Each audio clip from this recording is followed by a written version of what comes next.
Being 6:30, I'd like to open up the conservation meeting for September 6th, 2022. Okay, and I'd like to approve the minutes for August 16th. I'll make a motion to approve. Second. All in favor? Aye. Aye. Okay,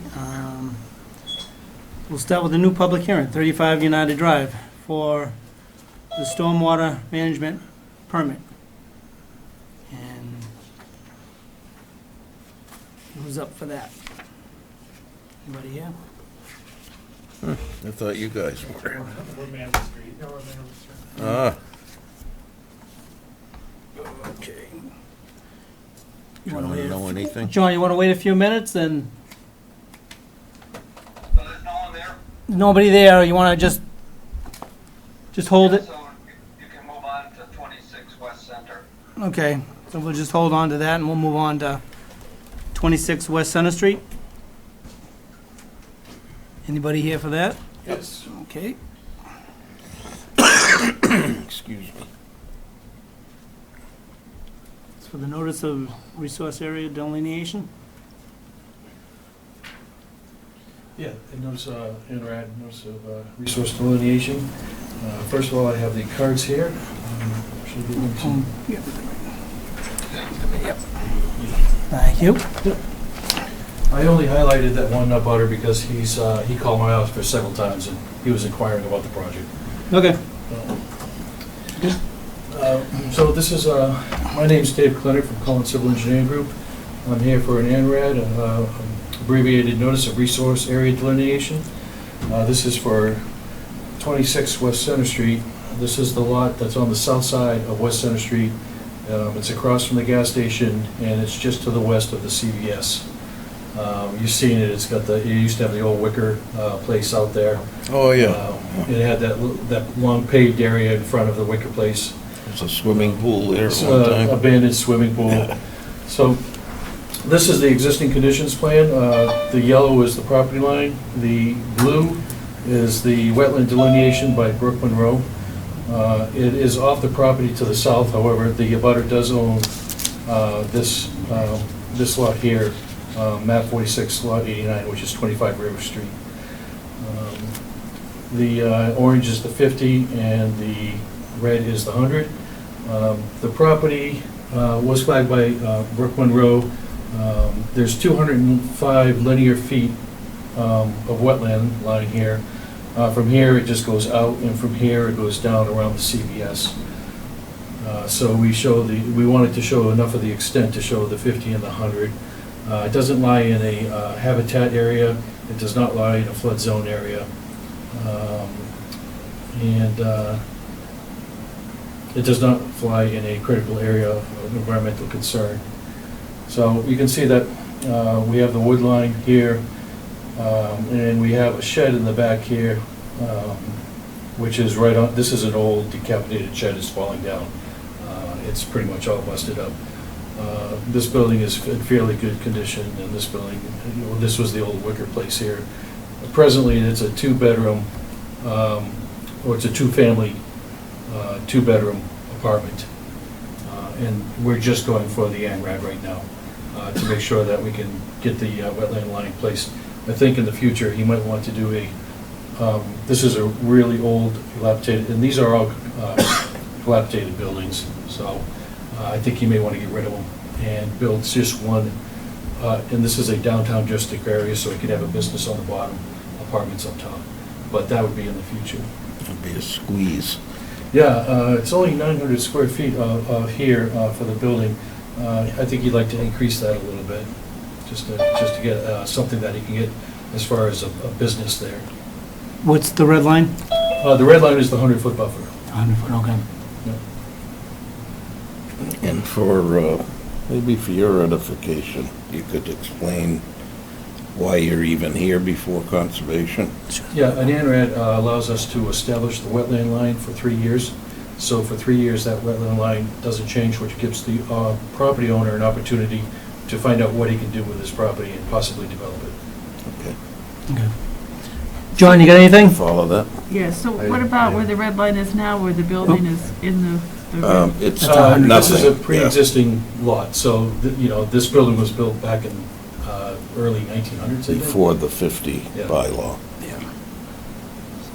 And we have a cesspool here and a pit here, Okay. which we would most likely keep out moving further if we do anything in the future. Okay, John, you got anything? Yes, I do.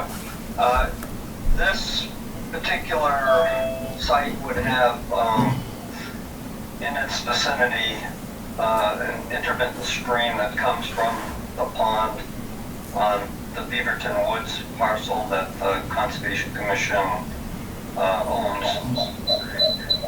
And consequently, the CBS went through the process and it was determined to be a perennial, intermittent stream.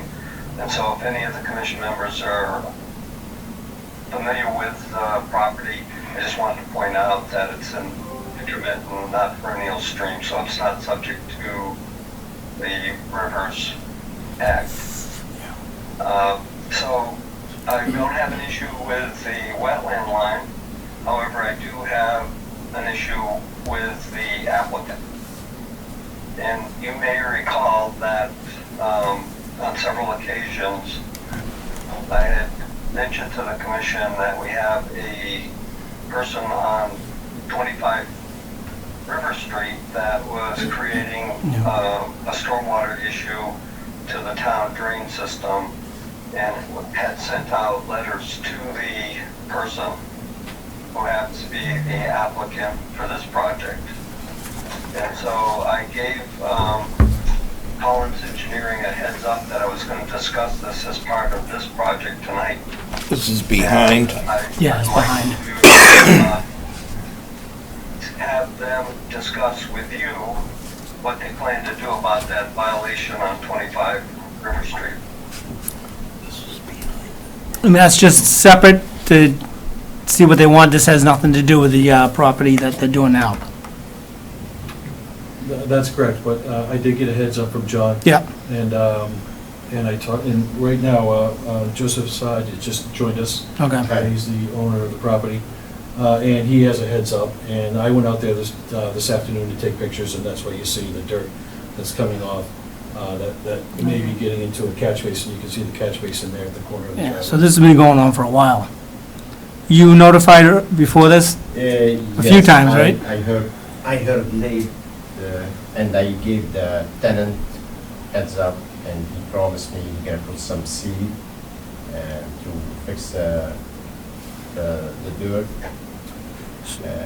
So did, But I called him because I went to overseas for a month, and when I came back and I moved from David, I called the tenant. He said he put the seed but was too dry this summer. The seed washed out, and he gave me that. so you're the owner of the property though, right? Yes, So you're the one that's responsible for it, Yes. so, On I both. promise I will fix that. okay, so that's gonna be attended to. You know, what create the issue when they put the sidewalk, they limited, we used to have like 16 parking. Then now we only limit it to one parking. Only one car can get in, and if he wants another car, he has to pull in and out. And they make the sidewalk very narrow. Yeah, And I called them when they were doing it, and I said, too late. And I never knew they're gonna do that. no, that's the town's property, so Yeah. you gotta take care of your property though too, I will, before anything because I'm happens. going to do a new project on that property after this. On this one right here, Yes. you're gonna do a new project? Yes. Okay. We're This one- interested in the runoff, is that? Yeah, this one's gonna be taken care of before anything else. Yeah, And I with want, that one. I want to put some crushed stone over there for now to stop all that problem, and I will take care of it. So are we looking at this, Yeah. where you're gonna Running in seed? here. Yeah, what's running Yeah, off here? all was that, all Where was was the grass, but when they put the sidewalk, he started like pulling us aside to park, and that's why it created the problem. but before the sidewalk was no problem. So it Before was there grass was no there before? problem? Yeah, it was Oh, grass okay. before. And Because it's so, a new septic system, I did it like a couple of years ago. Now is the perfect time to put the seed down before it gets, it's good growing season right now, so. No, I don't think the seed's gonna work.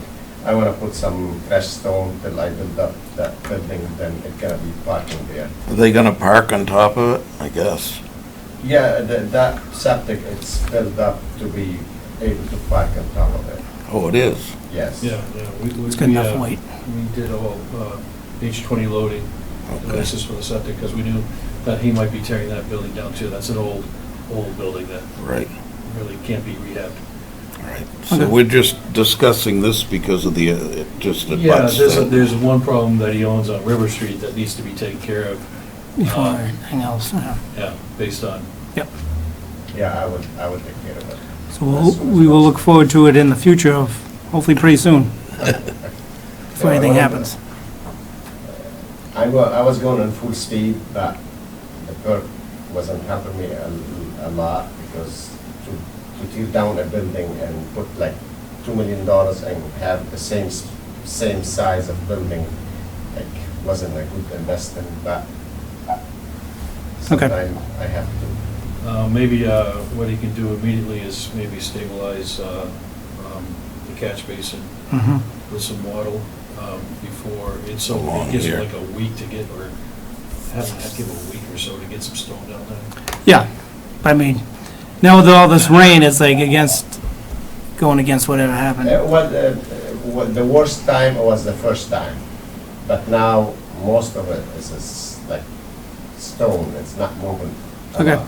But before, because it was grass and the loom was most of the loom washed out, Mhm. and now it's not bad as it used to be. Or maybe But put a anyway, silt sack, At least just as it a was on there. temporary, To help The to wattle to prevent would that. stop prevent the it. stuff going in there, yeah. Uh, Okay, John, what else? I'd like to just ask a couple of questions. Yep. To the applicant. You mentioned you were away out of the country. When was Yes. that? I just came back 2 weeks ago, And how long were you out of the country? about a month. All right. Do you acknowledge that you received a letter from us? Yes, more than yes, 6 I months did. ago? Yes, I did.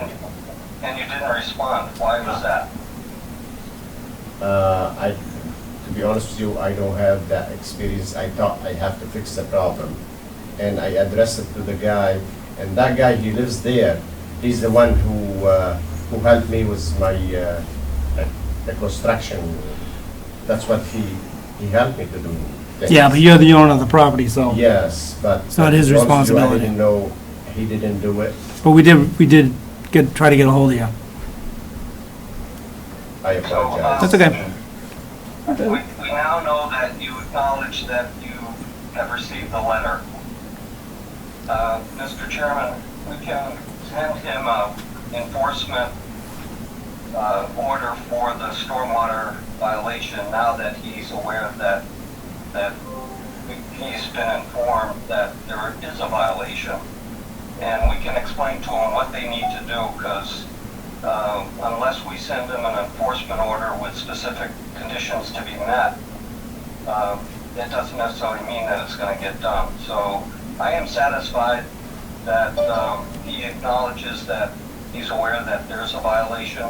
We can send them the violation orders, and they will eventually submit a plan on how to correct it, and then we can hold them to it. Yep. Getting back to the order, the ANRAD, I would recommend that unless there's some questions from the audience, that we issue an ORAD that the location of the wetland line is accurate. Okay.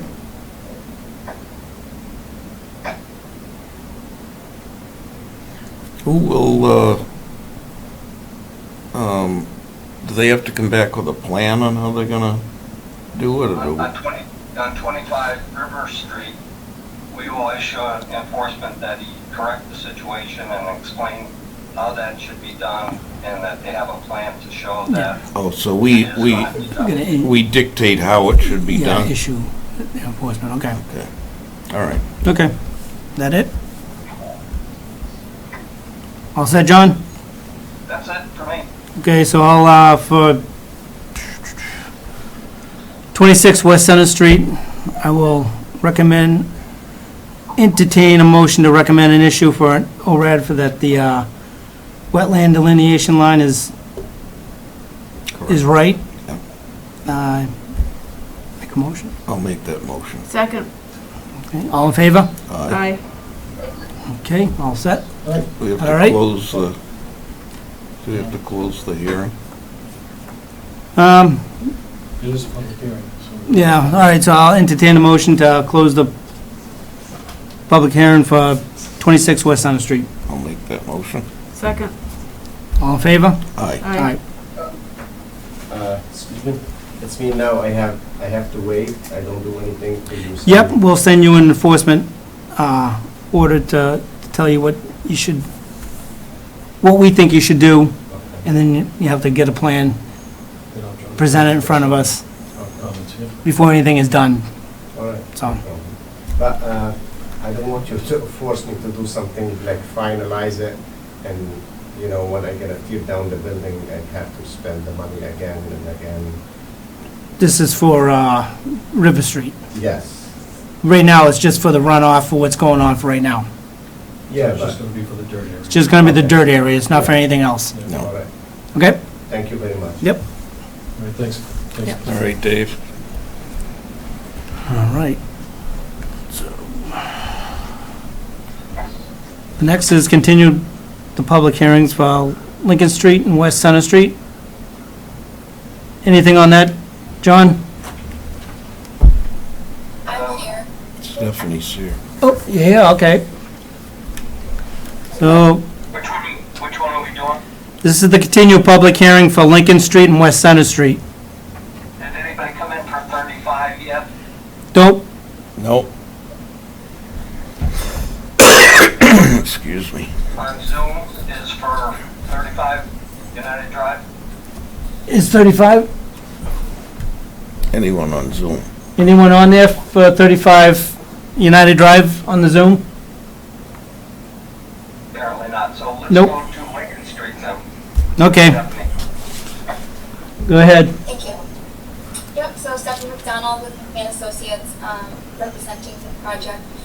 I wanted to give an update. So we received our third-party review comments on the 27th of August, and I was able to speak with Alan and Major this past Friday on the 2nd. We have responses that I can go through with you guys if that's a good time for it now. There's a couple questions I just want to run by you.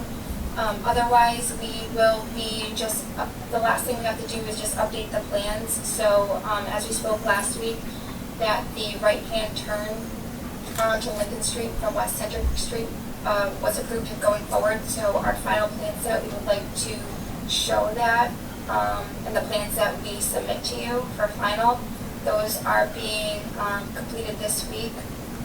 So just to have a full set of plans and to match what will be submitted and constructed. We will hold off on asking for approvals until the next meeting. But if we could go through the comments received, is that what you would typically do? We just have or just a couple of them that I would just like the commission's preference and guidance. Yeah, that's all right. Yep, go ahead. Should I go through all of them or just? I would like to. Yeah, one of the commissioners, yep, that'd be great. Would you like me to share the screen of the comments received? Please. Sure. You can, yeah.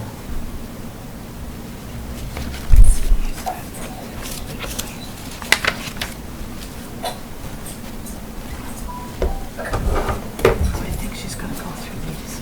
So the first question was just about to provide the 1-inch rule for water quality volume. So that was adjusted from the 1/2 inch, and the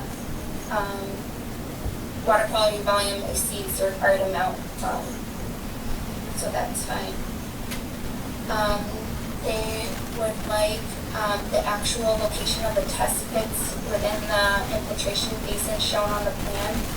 So we've gone ahead and shown 3 test pits in our infiltration basin area.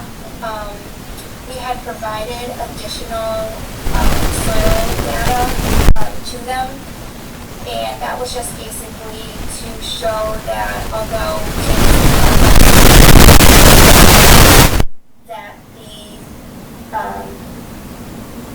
that the information, we use Rawls rate, which is a state standard, but the information is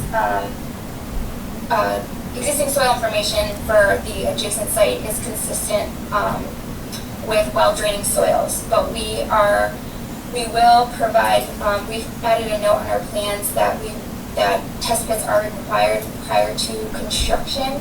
And I just wanted to confirm with the commission that that was sufficient as a note, that we don't have actual perk data or soil for the exact location for our infiltration basin, but we provided additional information that was provided, that was performed for the adjacent site that shows it's well draining. And I just want to know if there's any concerns with that, if we include a note that it must be conducted prior to construction. Yeah. Okay, what is the proximity of those adjacent test pits or soil data that you have to the stormwater basin? So they were, I would say they're within 50 to 100 feet. There was some Title V data for their septic system on that site, which again isn't allowed to be used, but it showed well draining. I can try to find it.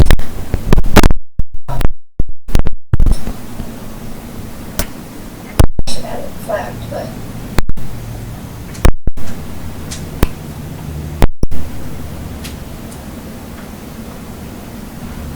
it's closed.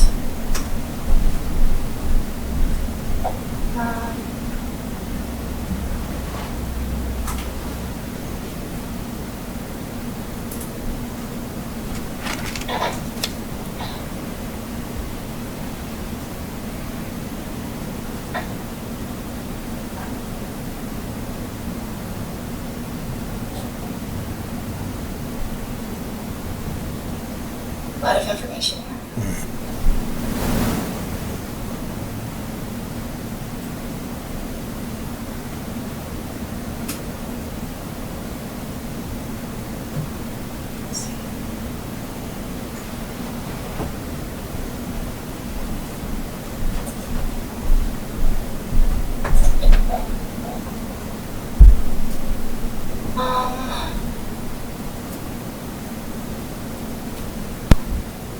There we go. So,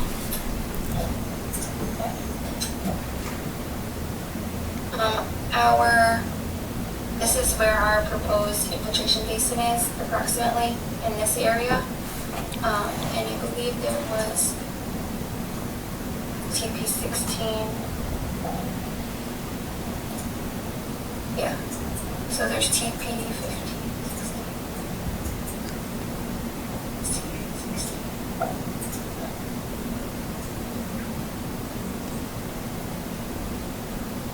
So if you could show, if you could explain to the commission on test pit 16, Yep. where the estimated high water table would be. So test pit 16 seems to be at a contour, let's say 77. Yep. And let's go back to the test pit 16, and it says that there's modeling at 30 inches. Well, this is SEA 17. Go to 16. But I think they're, So you'll see on test pit 16, so I think the label is different. This says TP 16 and the rest are SEA. So I don't think it's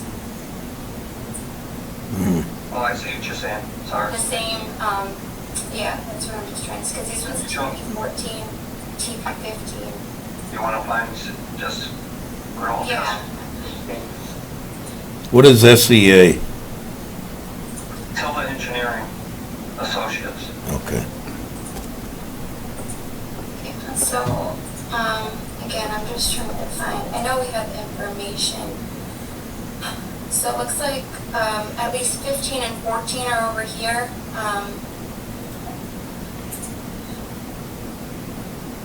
15. And those might be the same, but TP 15 is for sure the same. That's at 71, so it's kind of far. Can you find SCA 2? It looks like. Is that mislabeled, maybe? The SCA? Yeah, I think there must be. Maybe you're right that this is. Because it's TP 2s, and then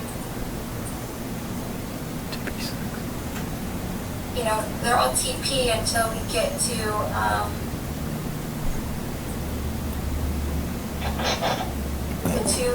the higher numbers. Maybe it's just May I speak on behalf of Silver Engineering? Oh, it's Rebecca. Sounds like Rebecca's on the Zoom meeting. Go ahead, Rebecca. Oh, we lost her. She's got her hand up. I muted myself accidentally, I'm so sorry. Test pit 16 TP was done to support the drainage for McMahon. Test pit 17, I'm now reading it better, was also done to support the drainage for McMahon. SEA 1, SEA, those were all perk tests done to support the septic system. So those had perk tests and Board of Health witness. So if I go back to test pit 16, we had estimated seasonal high groundwater at 30 inches, roughly elevation of 37.7. And test pit 17, estimated seasonal high groundwater is 68 inches at 72.6. I'm not sure if those are the numbers you were hoping for, but there they are. All right, so Stephanie, can we go back to the site plan that shows the test pit? All right, so test pit 16, where you got your cursor, Yes. the water table at 30 inches?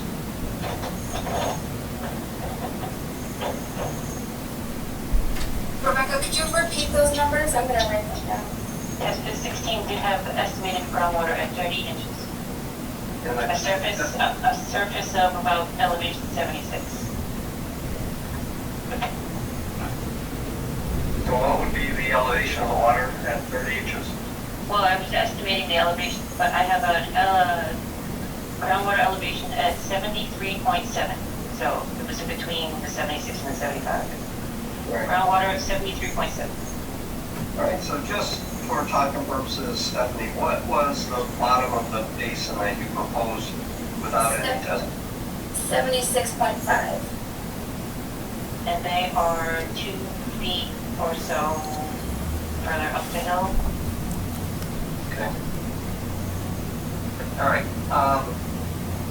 The reason I ask these questions is that typically the commission does not want to approve a plan based on a supposition that later on is proven wrong, and then you have to go back through all of the design changes to make it right.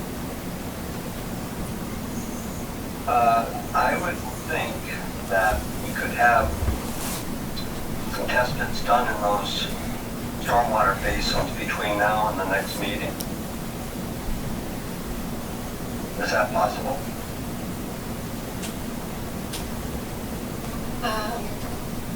I will certainly call and ask. A couple other projects, things have just been tight, but that's not to say that it can't be done for scheduling purposes. But I can make some calls as early tomorrow and let you know if we can get something on the schedule before then. All we're trying to do is be consistent with the policies or the decisions of the commission from one project to the next. And so they don't like to approve it subject to having something done afterwards. And I was hoping that with the test pit data that Silva had done there, that we could correlate it with some of the things that we're seeing on your plan. So, if you can get me that information compiled, perhaps, let me back up. Supposedly, that's all contained with the application that you made, right? Yes. This is the original application. So, All right. So I will go through that tomorrow and try to determine if the commission can allow that, and we can have a decision at the next meeting, or you can just go ahead and get the test bits done. So that'll be up to you, because if we find out that at the next meeting you still have to go out and do test bits, then you're that much farther behind. understood.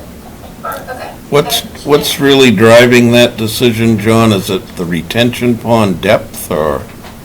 Yeah, they have to maintain a certain height above the water table. Yeah. And if they're not certain what it is, even though they designed it already, then we could approve something that turns out having the bottom of the basin in the water table. Right. Can Rebecca from Silver Engineering speak one more time? Maybe not one more time, maybe a few more times. Yep.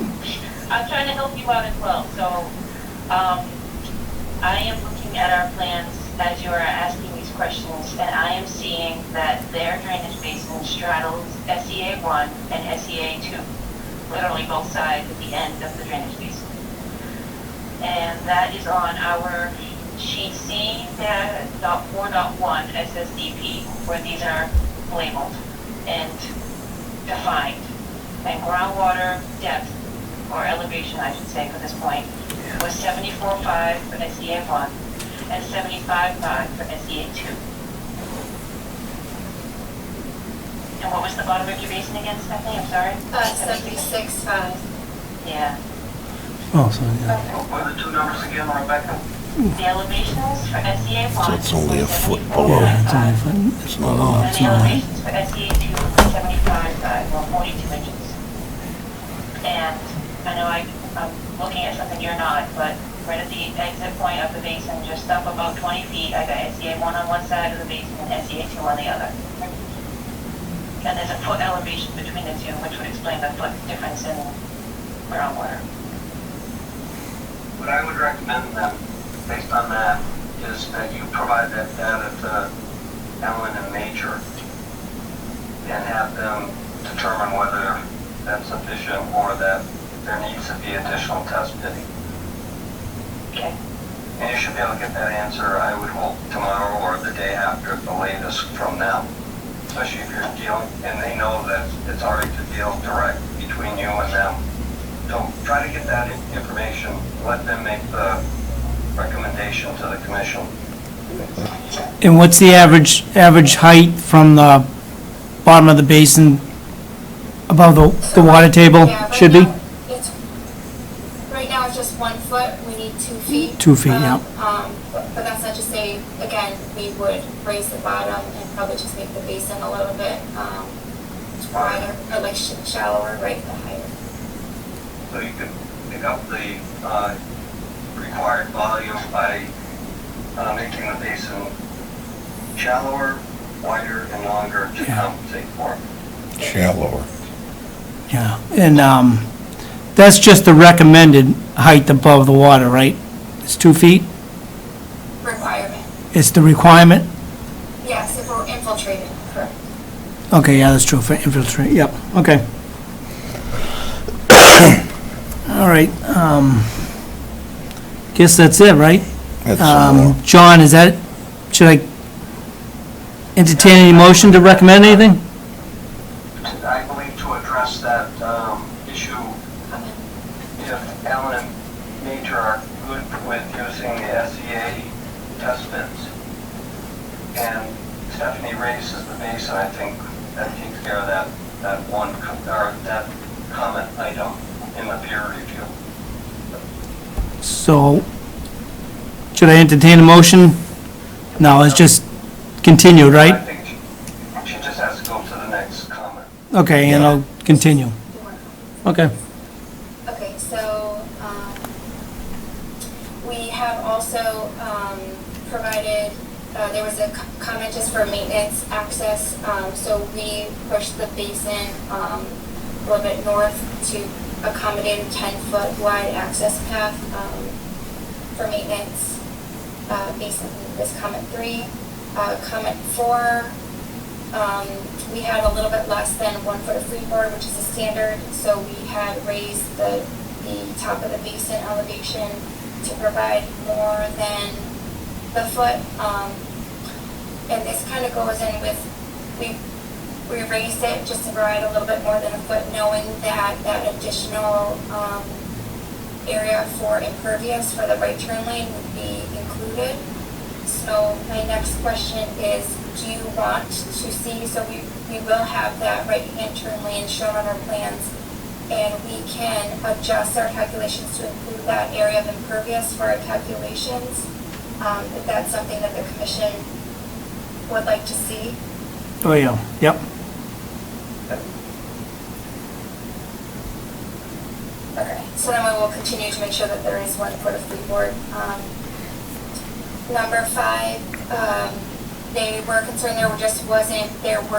we did not include originally some details just for construction of our concrete flared-in section, the splash pad, and what our 7-4-bay bottom looked like.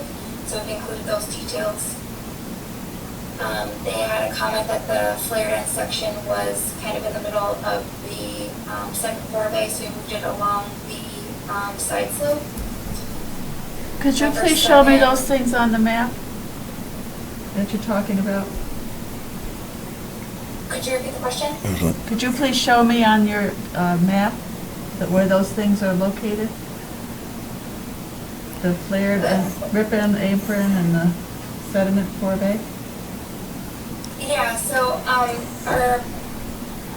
our plan hasn't been signed or approved, but I can show you what was existing.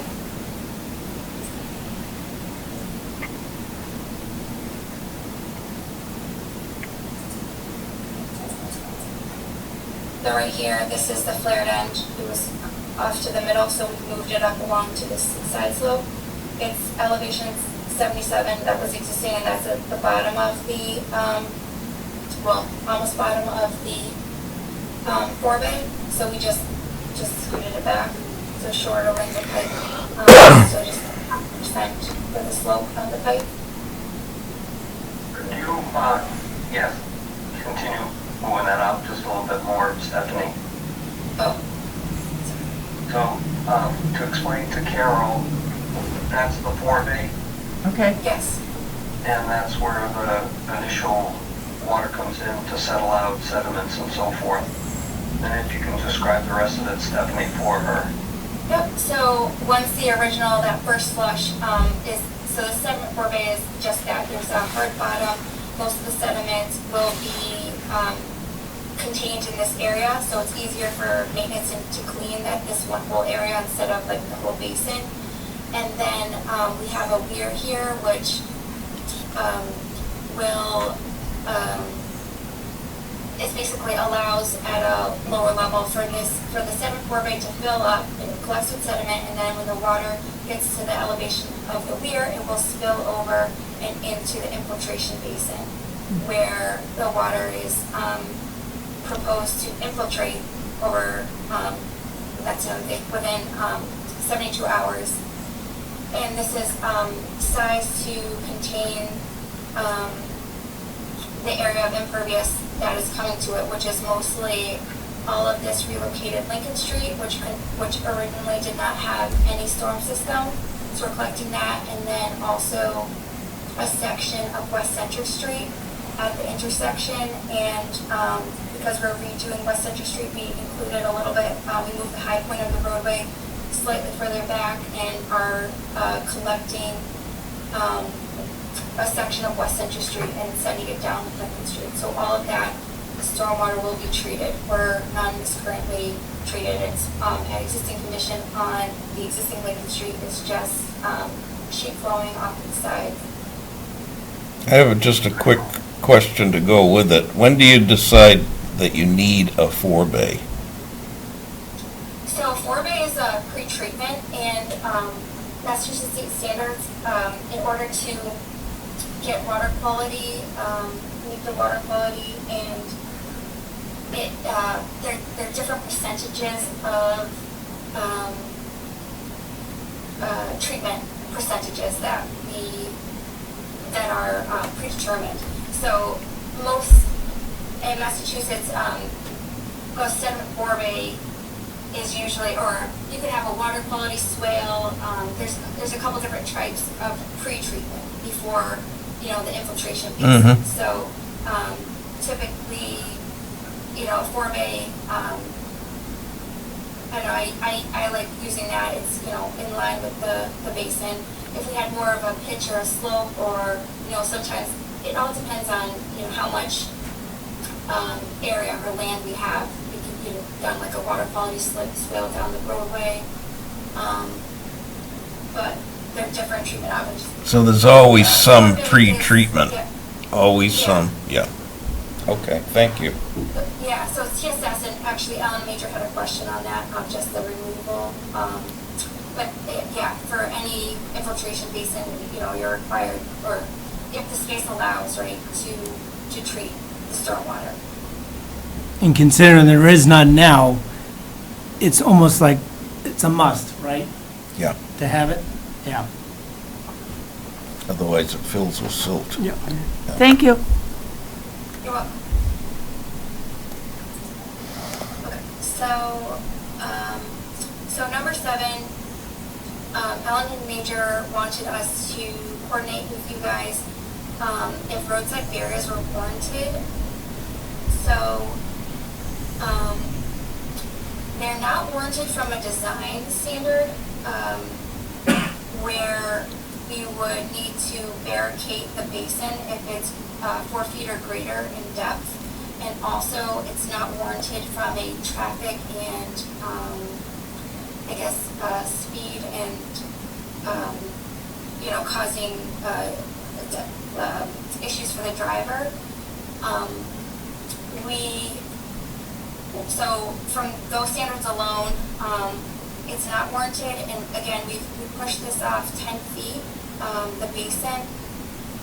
So it is 10 feet off of the curb here, and more than 10 feet, I think it's about 30 feet off of the curb from Lincoln Street.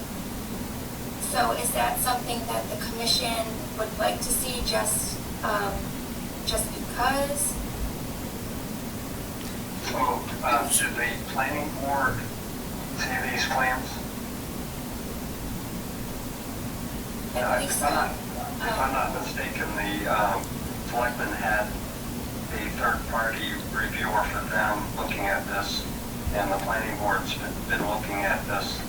And so I would say that's their purview, and you've already pointed out that the depth of that, both the 4-bay and the basin, doesn't warrant it from a design standard or safety standard that design of highways requires.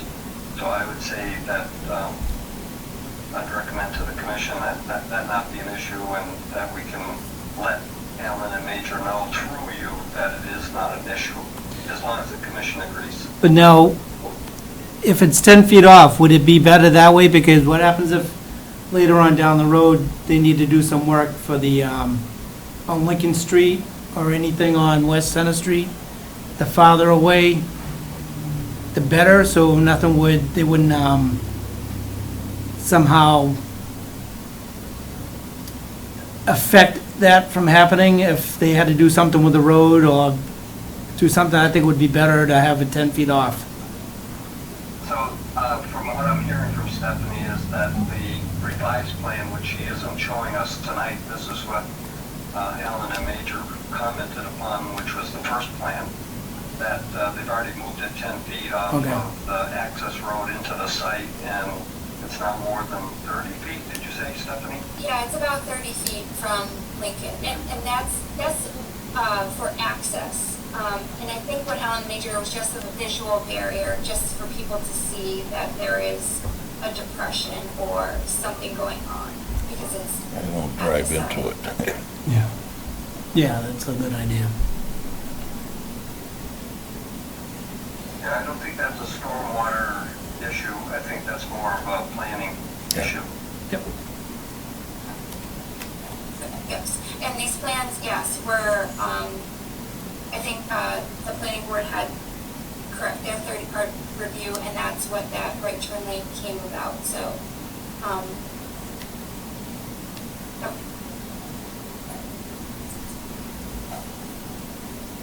So number 8, so there are some specific, West Bridgewater requirements, regarding volume of runoff, to be greater than 1 inch of the total post-construction impervious surface area, which we meet. The second part of this G3G appendix is that we're going to remove 90% of the total suspended solids, so that's at TSS, and that's what the pretreatment does. So the town of West Bridgewater requires removal, well, it's an and/or of these two requirements. So we meet the first one, and the second one says 90%. So with our deep sump catch basin, so it's a treatment train. We'll go back to the treatment. So we now are providing catch basins with deep sumps that will collect the stormwater. So that's a first layer of treatment. Then from there, the stormwater will go into the sediment forebay and then into the infiltration basin. So the way that the Massachusetts regulations are set up is that we get a percentage based on the deep sump catch basins for removal of this total suspended solids, TSS, and then we get a percentage, which is 15%, and then we get an 80% for the sediment infiltration basin with a sediment forebay. So that total, the 15 plus the 81, 80% gives us a total of 85% TSS removal. So we are that 5% short of what the,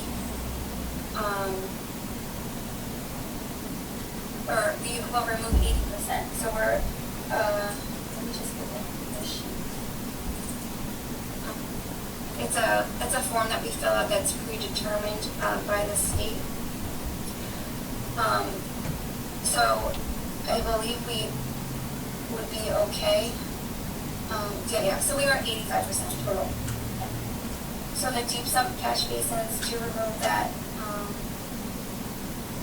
25%, and the infiltration basin with the sediment forebay removes 80%. So those combined together is a total of 85%. So we're 5% short on meeting the second requirement, but we do meet the first requirement in the way that the town appendix states it's an and/or. Yes, I believe the EPA required that change to our stormwater regulation, and it was an either or. So that if you accomplish one, you're okay not to necessarily have to accomplish the other. Sorry. Go ahead. As I say, we are at 85%. There is no current pretreatment. We are treating that. And then it comes with just space and time. So we've implemented those deep sump catch basins. We've implemented the sediment forebay. The only other thing that would be, that would get us to that 90% would be to do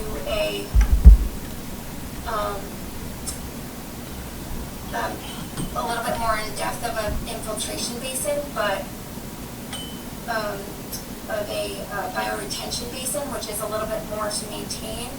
But we also need more of a depth. We typically need 30 inches for material to be below the bottom of the basin. And hearing just the groundwater elevations, it'll just be very tight. So once this is all approved, even though the stormwater basin is on private land, it's going to require the town to maintain it over the years. And for them to have to maintain a bioretention basin for that 5%, when you've already met either or requirement, I think it's not needed, but that's my recommendation.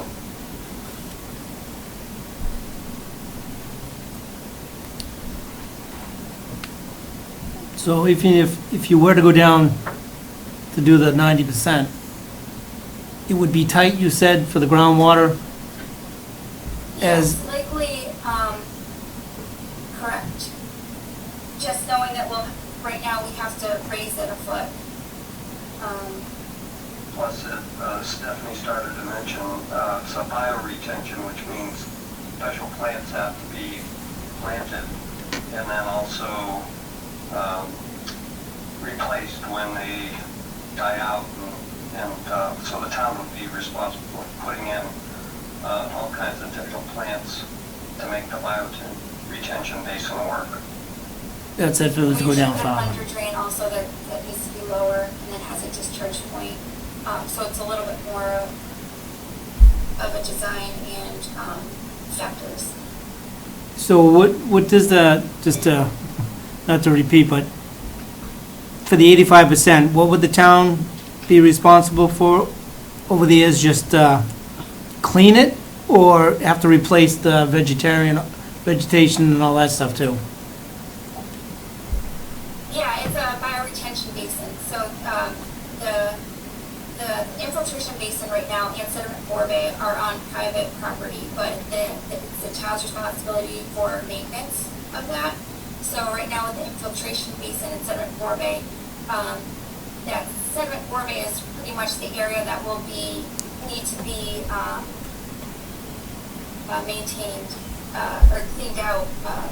We have a maintenance plan, but usually inspected minimum twice a year, and then cleaned out once a year. There's just more I guess maintenance practices and kind of more hands-on things that need to be done with a bioretention basin, and that includes specific plants and the maintenance of that, where right now it's just a depression with nothing. There's just loam and seed basically on top of the infiltration basin, which is proposed right now. Okay, thank you. Stephanie, what would happen if we don't do the extra 5? Well, I believe the way that I read it, and I think what John is saying, is that it's okay because it's we meet the first part of the appendix bylaw, and the second part we're just very close. I don't mean legally, I mean what might it look like. So, It's just gonna be. I don't think we'll be able to tell a difference. no, I mean, if we don't do it as much as we can, what will happen? No, probably not a lot. It's just gonna be grass other than all kinds of vegetation and all that stuff. Yes. Yeah, so it'd be just grass to have to seed and just maintain Just to that. mow, yeah. Yeah, just Mowing mowing that. for me. We have one in our property, Yeah, and inside the basin, we've never done anything. I mean, it's overgrown with vegetation and so, but that all acts as part of it. We're just interested in what we are in the Yeah. berms, yeah, but there are no berms here, so. yeah. So it's just gonna be kept clean Yeah. like in lawn. Yeah, we, Thank you. Thank you.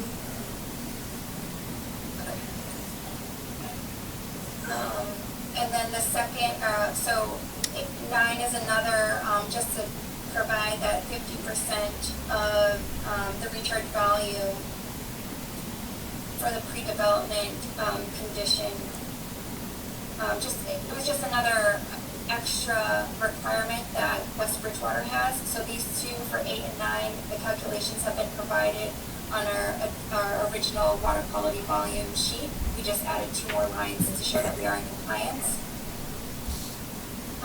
And this one we meet. Number 9. Number 10, Alan Major was concerned to show compliance with total phosphorus removal. So again, this is back with when we're treating the water and what we can remove. So the Massachusetts Stormwater Handbook states that an infiltration basin removes between 60 and 70% of total phosphorus. So therefore, that condition has been met.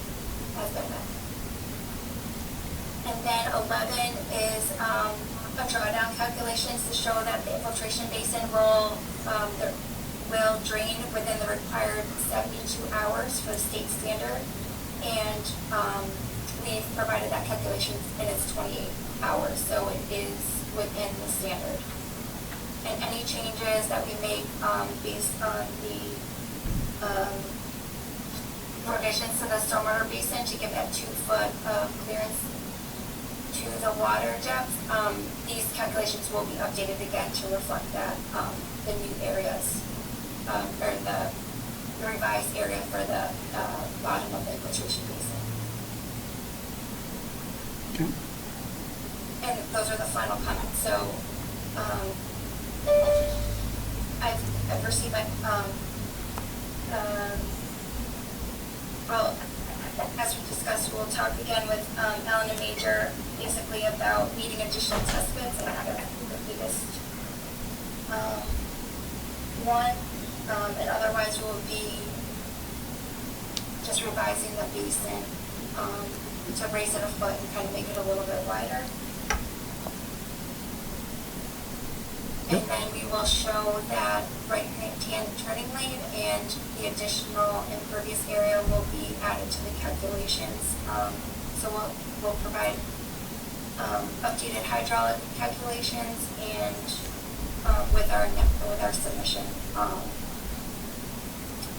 And we will get these comments back to Alan and Major for review by the hopefully beginning of next week, so they can look them over and discuss if there are any other things that come up. I will send Alan and Major a summary of what we talked about, the test bit issue. And if there's any problem with any of that, make sure you keep me in the loop so that I can keep this moving along so that it doesn't become another continuance after we continue tonight. I'm not necessarily saying that I'm pushing the completion of this, but sometimes if we don't stay on top of the discussion amongst the 3 parties, the reviewer, you, and the commission, things tend to get put off to the last minute, and I don't want to necessarily see that happen. Understood. I appreciate it. All right. Okay. So we need a idea of when you want to continue. You think the next meeting is sufficient? That would be the 20th. Yes, I think, especially if we don't need additional test bit data, that is definitely doable. Our plans will be finalized with that extra turning lane by midweek, I guess, in the next day or so. So we can finalize all of our areas and calculations. Okay. Then I recommend continuance of this public hearing to the 20th. Okay, I will entertain a motion to continue the meeting for Lincoln Street and West Center Street to September 20th. I'll make the motion. Second. All in favor? Aye. Thank you. Yeah. We learned a lot, Stephanie, thank you. Yes, thank you. Okay, so next one is off of West Street, off of Old West Street, abbreviated notice and resource area delineation. Is there anyone from the applicant on this one? Anybody here for that? No. No? So just to bring the commission up to speed on what's been going on, back,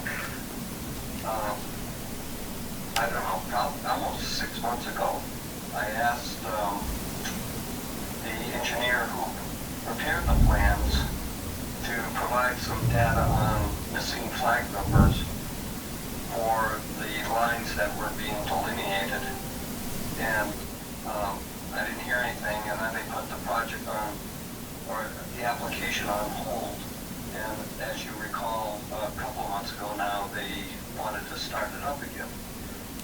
So I reminded the wetland consultant of what the issues were by forwarding them the email I had sent the engineer after the initial meeting that we had. And I haven't heard a word from them.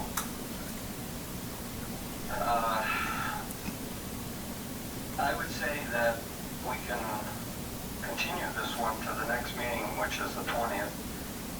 But in the meantime, I should send them an email saying that if they don't provide us the data, that we would have the inclination to close the hearing, issue a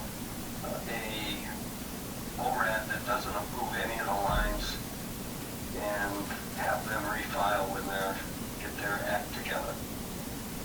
Okay. Okay. So, seeing that no one's here for that, I would recommend continuing it to the 20th. Okay, I'll entertain a motion to continue till September 20th. I'll make the motion. Second? All in favor? Aye. Okay. And the next one's 586 Manley Street. Notice of intent for the general stormwater management permit. Should have someone. And we have somebody here for this one. They've been waiting. Yeah.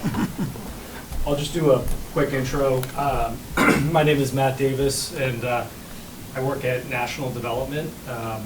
Name is a little misleading. We're actually really primarily focused in the Boston area with all of our real estate development and holdings. We're based in Newton, and we're excited to present the commission 586 Manley Street, which is a proposed warehouse and office building. We've had a great line of communication with John since we started looking at the site to talk about some of the environmental conditions and stormwater requirements. So with that, I'll turn it over. Well, first, I should also introduce my colleague, Sherry Clancy, who is on Zoom, although she may have stepped out of the frame. And then I'll turn it over to Paul Mattos from Allen & Major, who's doing the design.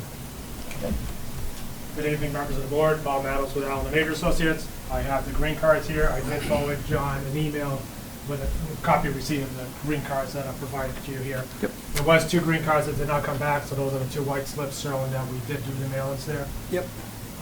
As Matt mentioned, the property is located at 586 Manley Street. Property is identified by 2 lots, map 3, lot 15, which is about 15.3 acres. And we also have map 3, lot 22, which is this little portion up here of this parking lot. That's 4.6 acres, so total development that we have out here is 19.9 acres total on the land. Property is located within the industrial zone and within the Water Resource Protection District. The property, which is currently being used as a contractor's yard with an office building, there's a barn there, and there's some garages with parking areas and infrastructure to support the use. That property was permitted through the town in 2019/2020. Being 2019, they went for an A&R through the planning board. 2020, they got a special permit / site plan review through the planning board. And 2020, they were before the Conservation Commissions for a general stormwater permit. And a notice of intent was also filed for the relocation of a replication area that was local jurisdiction isolated vegetated wetland that was kind of located here in the middle of the property. And that was based on DEP number 328740. There is wetland resources, as you can see on this plan here, this color area. We have the wetland line, which is shown in blue. It's bordering vegetated wetlands. We do have some, you don't see it on this plan here, I'll show you on the next plan, but we do have a riverfront area, which the river is located off the property here. It's associated with Cohasset Brook, and you can see the riverfront line is this,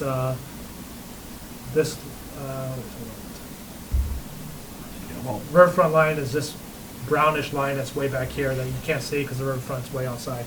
This green line is your 50-foot local no-touch buffer zone, and this yellowish line is your 100-foot buffer zone to the bordering vegetated wetlands.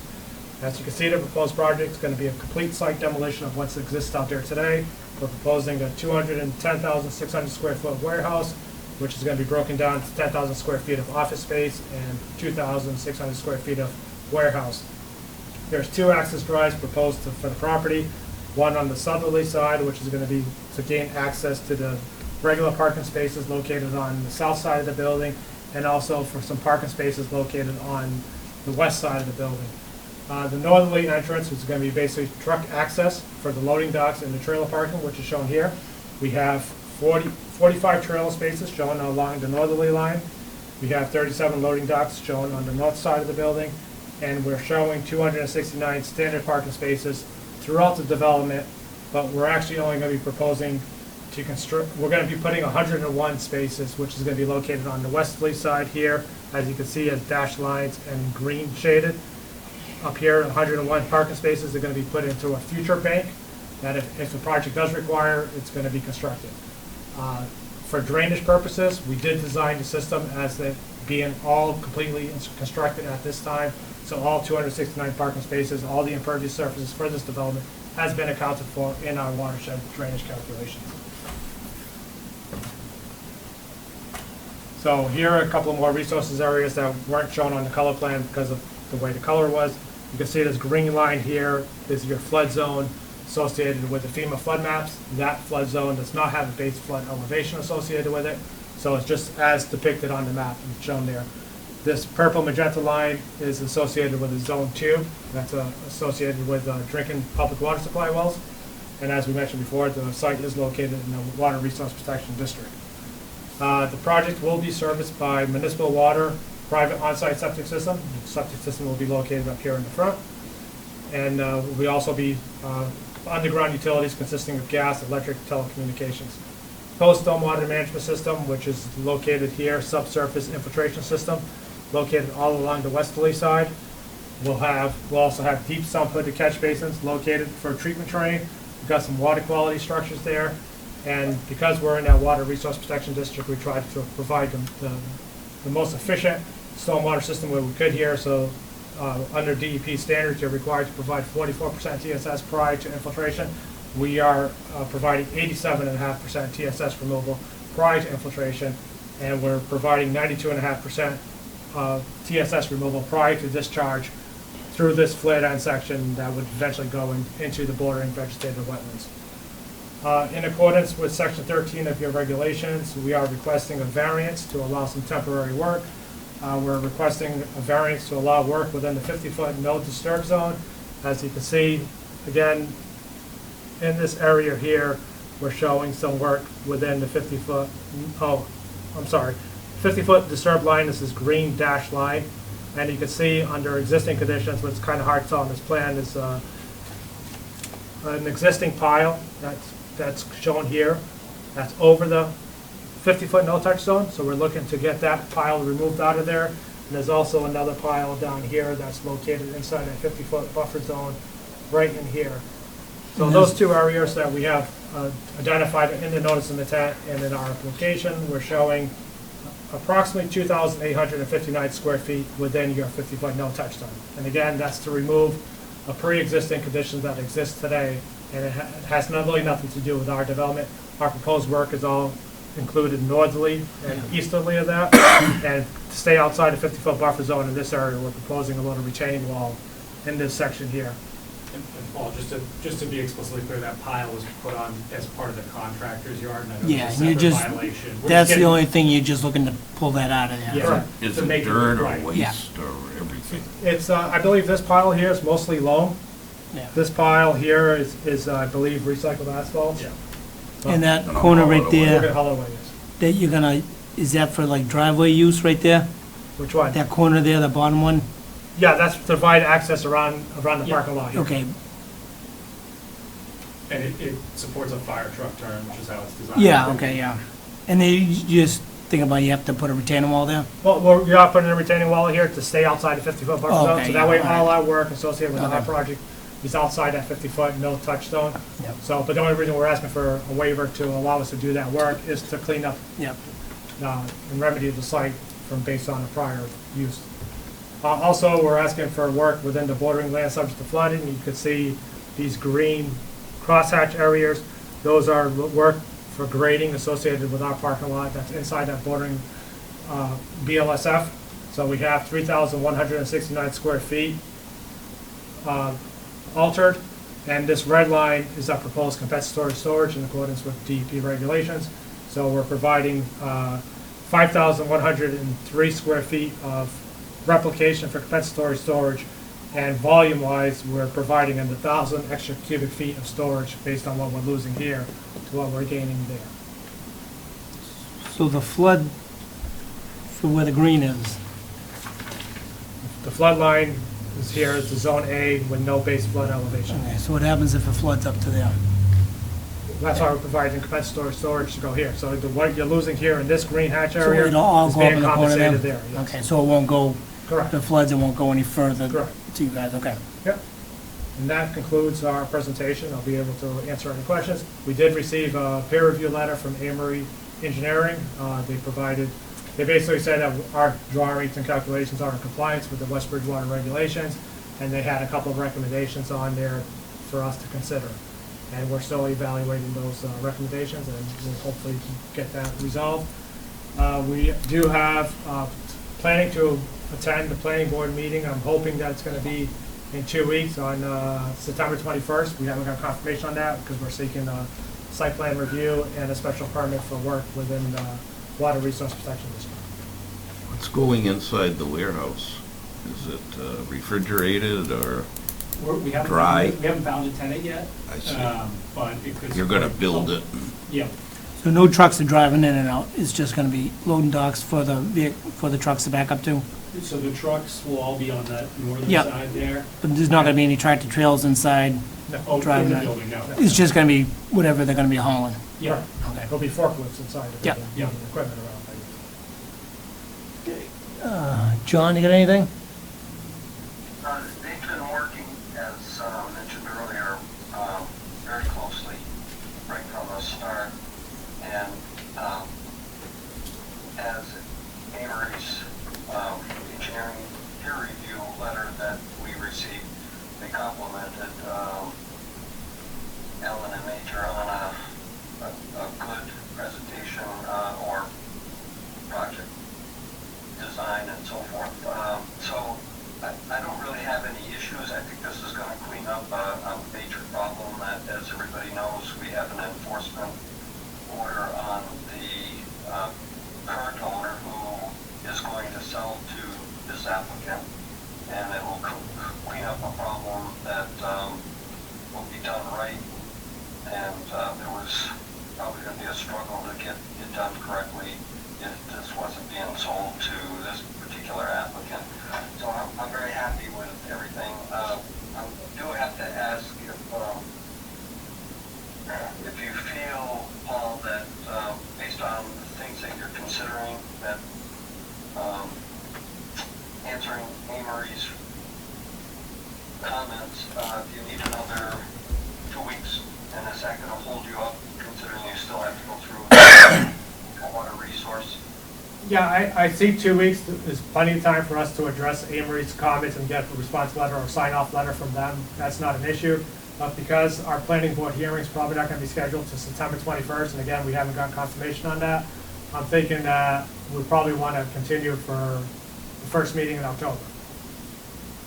right, Matt? You agree Yeah, with that? no, I think that's right. So I would say if we go for the first meeting in October, which I believe is October 4th, hopefully we should be able to get comments from the planning board or present to the planning board, get some feedback from them, and hopefully there will be no changes that will be required, and then give the Conservation Commission a good point to maybe close the hearing and start considering conditions for the project, and stuff like that.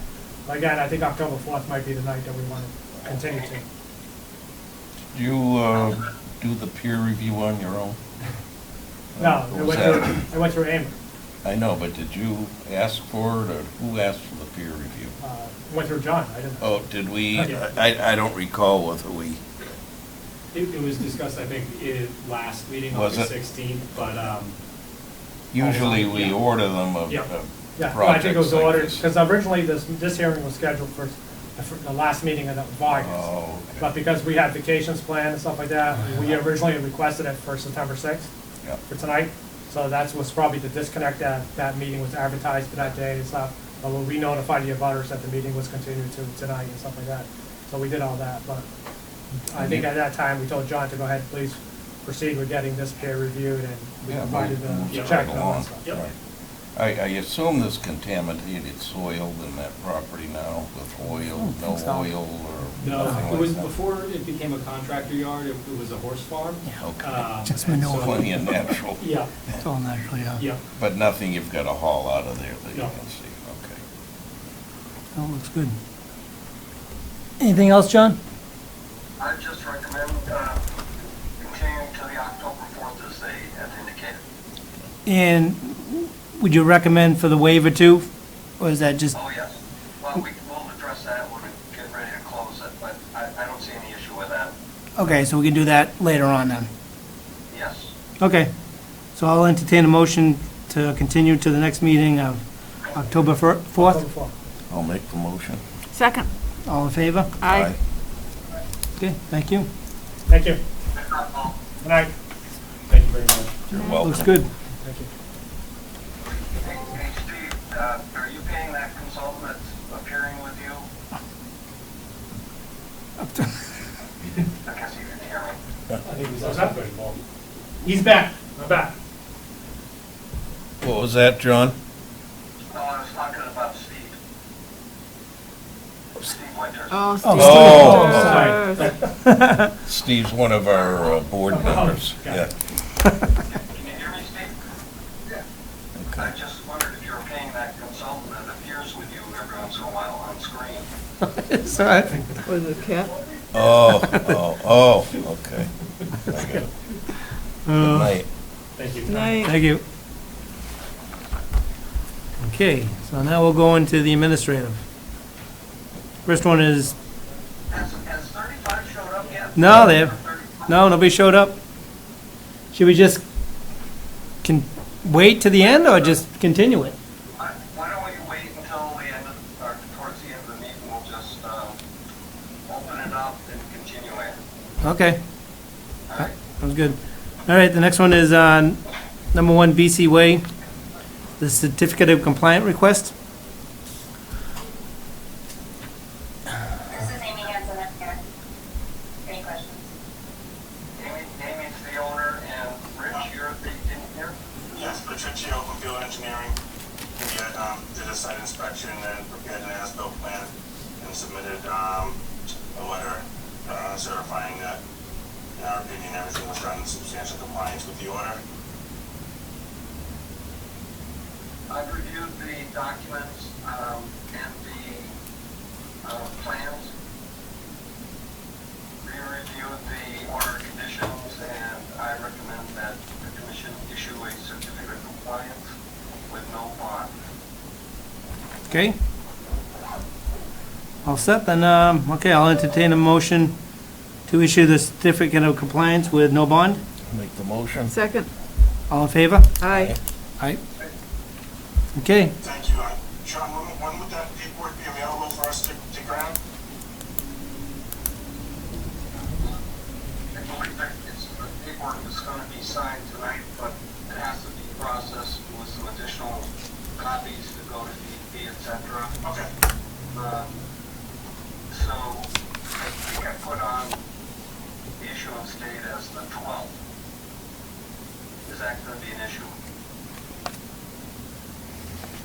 think that it's sufficient if it's issued to you on the 12th?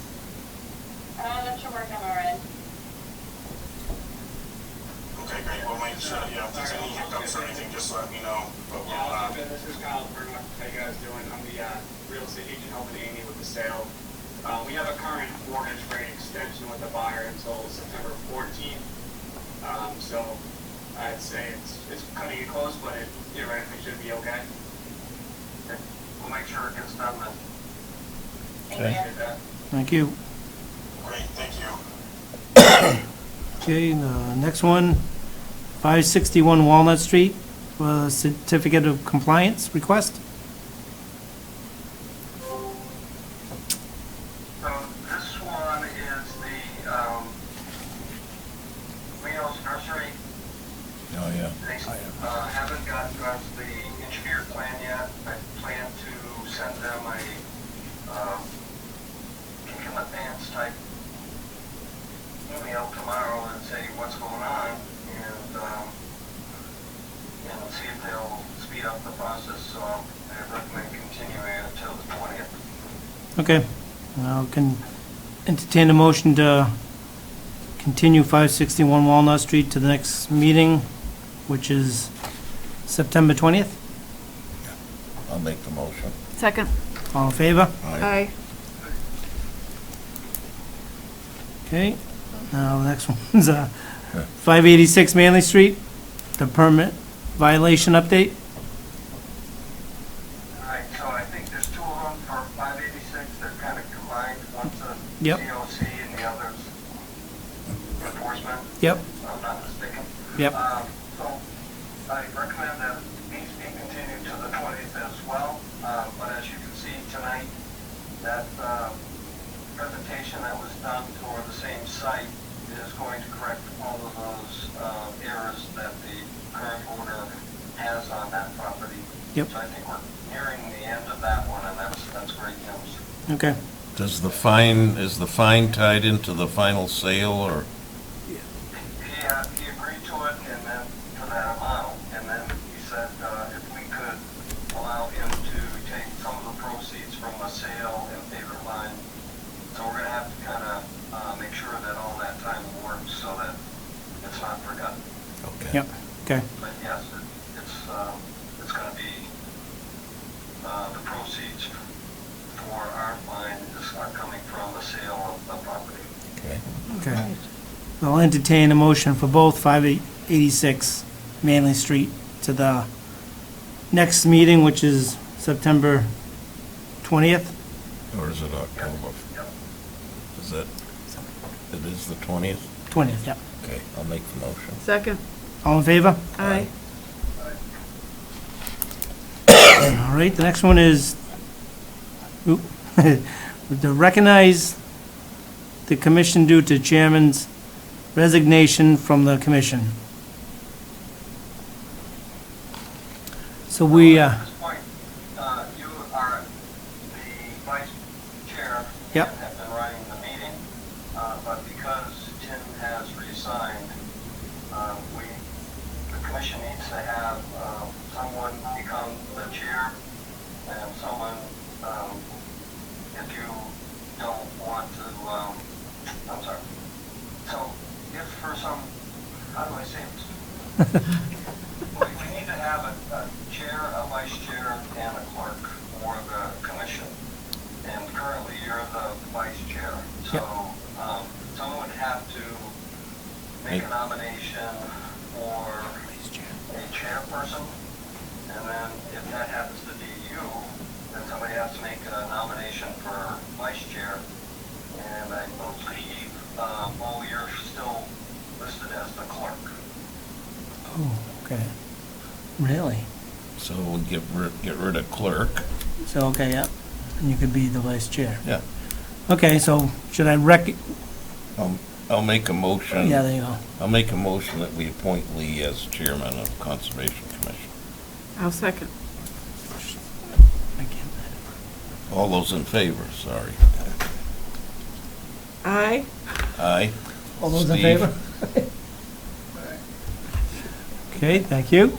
And then I entertain a motion to make Mo from clerk to vice chairman. Do I do the motion? I make the motion? I make the motion. Yep. All in favor? Aye. Aye. Okay, And we need a clerk, right? so then we need a clerk too there, John? What does a clerk do? Not a lot. What does a clerk do? Basically what you're doing right now. Yeah, usually it's minutes and things, but we do them in other ways. So Yeah. It's more of a statutory kind of. Yeah, it's just, You're basically third up if neither one of them are there. yeah. Yeah, yeah. So as of, What's as, this all? If, I'll make a motion to are nominate. you okay with that, or should we You have can Jason? decline it. Jason, you can decline it and, I think Jason would be better. okay. So we'll have to wait, I guess, until Jason and ask him, because Carol is gonna decline the clerk, Unless Steve wants to be clerk. unless Steve wants to be the clerk. Yeah, no thanks. Okay, so we'll have to wait Yeah, till next meeting, and we'll have to table it to see about asking Jason then. Or how about Paula? We'll table the clerk, alternate. until the next meeting. Okay. So I'll- Do a motion on that. Somebody's gonna make a motion. yeah, I'll entertain a motion to table the clerk's position until the next meeting to find out if we can fill it. All right, I'll make that motion. Second. All in favor? Aye. Aye. All right. I got another question about that then. Yep. Do one of the alternates get to be a regular member? Yeah, So I how, don't think so. how does that, do we have to do something about that? No. I think we can't do it now. No, I'm just wondering. I don't think, right? So typically, what happens is that a letter goes from the commission to the selectmen, who are the appointing authority, to recommend someone to become a member.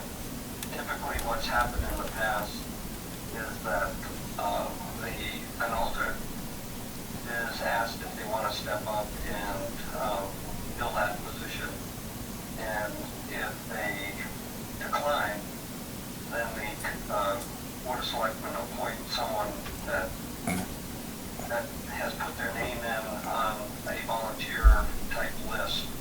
So I think at this point, since you don't have Jason here or Paul is not here, this has to be tabled until at least the next meeting to talk about a new member. Okay. So we can try to work on trying to find out how that's going to all, what I mean by we is, I guess it's me and Lee, on how to proceed with that. But the vacancy should be filled in some way so that we don't have any quorum issue. Yep. You fill the quorum if we need one anyway, Yeah. so, yeah. Yeah. Okay, so we'll just do it. Hope for the best for the next meeting then. Yeah. Okay. Okay, the next one is Oak Hill Way stormwater violation discussion. Great. Would I be able to share the screen? Yep. Okay.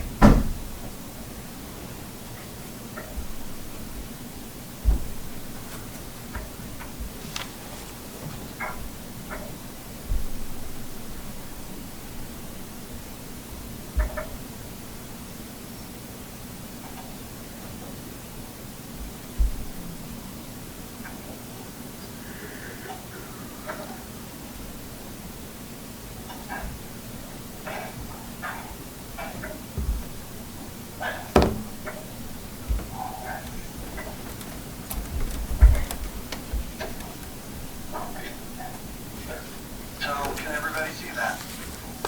Yep. Alright.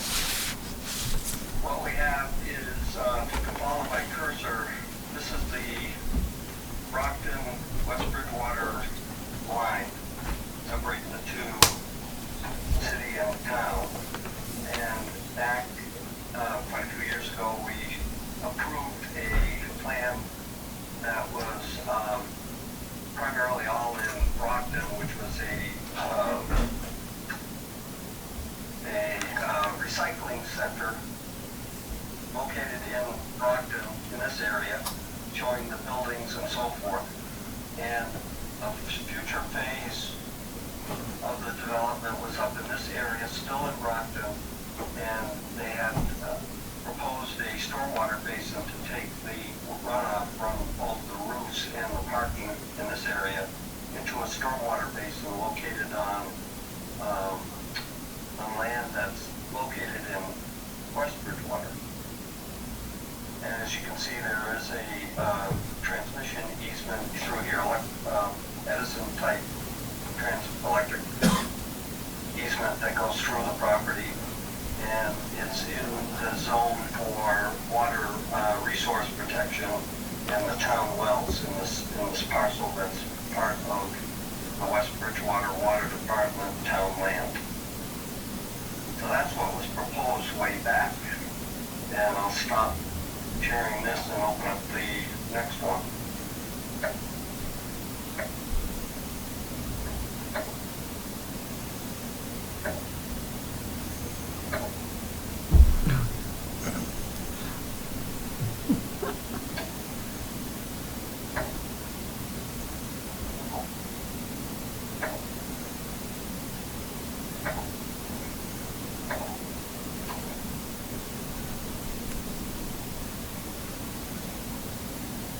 Received some information from anonymous sources that there was some activity going on the processing of food and other types of waste products for composting. And so the water department and the GIS person went out and they took some pictures, and they discovered that this area that I'm showing with my cursor is being used to do composting. Okay. And there is no stormwater basin, so they haven't petitioned us for a stormwater permit or a notice of intent if that's necessary to do the operation that they are doing out there. And there's a good chance that the land is near wetlands, which we don't know until, of course, we have an application in front of the commission. But it's clear, based on my research and research by other people, other departments in the town, that this particular operator is in violation of possibly zoning and obviously the stormwater. And I have one more to show that's probably a little clearer.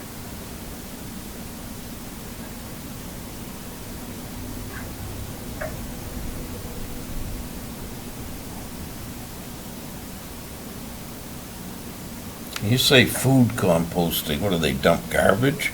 No, it's food from fruits and stuff like that. Not processed. It's Or it the, could the, be.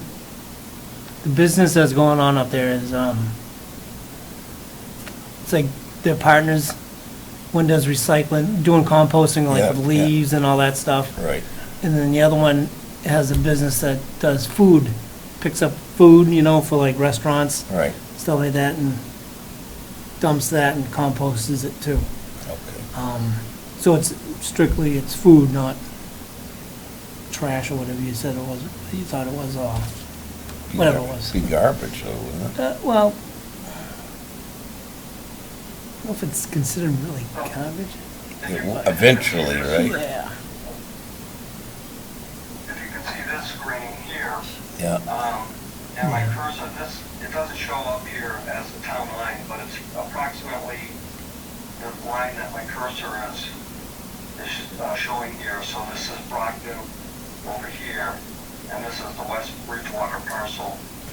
And you can see the windrows of compost all lined up in here. There's some stockpile of material here. There's dumpsters and a windrow here. And so all of this is done without any filing with the town. And so my recommendation is that we send them an enforcement order to restore the site, remove the composting operation out of there, and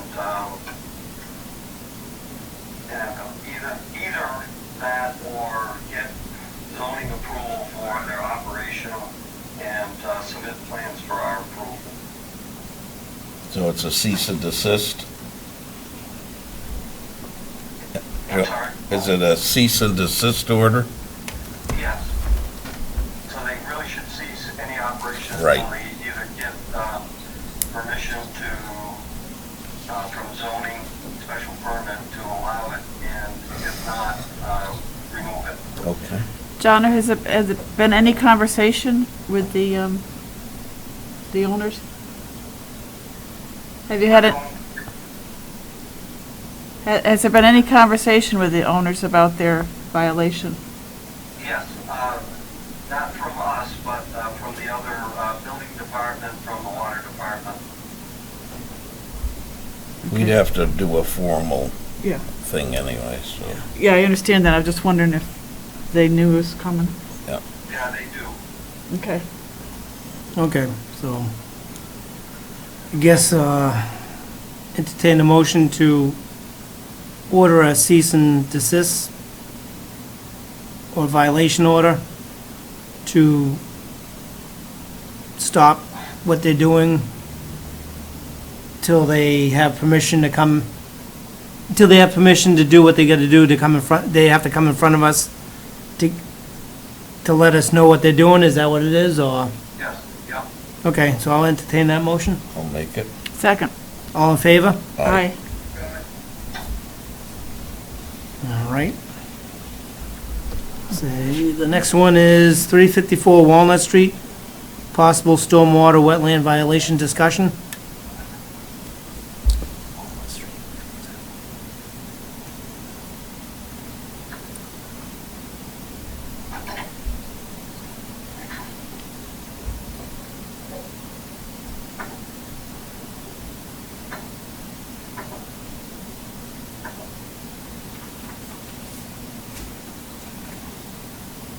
Well, this is actually 364. It was an error on the street address. There is no such number as 354, but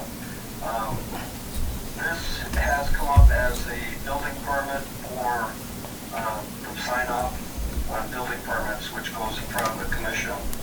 And as part of the sign-off, I noticed the aerial photo showing some activity over here. And originally, there was a septic system, new septic system put in here, and it was a plan that showed the wetlands right along this area here. So everything to the left of that area, north and south, and everything west of that line, seems to have been, something's been done out there. So I have not been in the town since I saw the sign-off to go out and do an inspection on my own, and I probably won't get back until sometime later this month. So if someone from the commission is able to get out there, no, let me back up. Rather than having a commission member confront someone, perhaps I sent them a letter asking them to explain the activity out here, and I'll give you a report at the next meeting. Okay. Seems like that's a better solution instead of having some one of you members having to go out there. Do we have an aerial shot of what it was at some time in the past, by any chance? Yes, and it was all trees. Oh, I didn't include it with the documents that I sent you, but it did show all boy. trees in Did somebody complain about it, or? No, as part of the sign-up, I always do some research, looking at the aerial photos, looking to see if we have wetland plans that indicate where possible wetlands are. And when I looked up the plan for this site, which again was a septic system, they had a wetland delineation done that runs pretty much at the backyard here. And we didn't permit this here, but it's What is that? minor. Playground's that? What is I that? think they're planning to put a pool in, and that's what the building permit was for. And so when I saw how close it was for a pool to the wetland, I started looking at the aerial photos and saw this. Yikes. So I think maybe a safer way to do it is just to contact the owner, start the process by asking the owner to explain what is going on behind their fence. Yeah. And see how that goes, and I'll give you a report at the next meeting.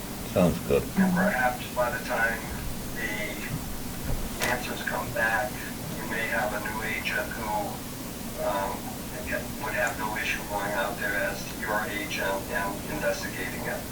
Okay. Okay. So, That's probably a better way to do it. yeah. Yeah, I like that. So I'll entertain a motion to send a letter to the residents, so 21 Lincoln Street, to have them come in and, 364. 364 Walnut Street, to have them come in and explain what is going on with the clearing out behind their house. I'll make that motion. Second. All in favor? Aye. Okay. Next one is 21 Lincoln Street, discussion on the extent of invasive species control in the 50-foot buffer.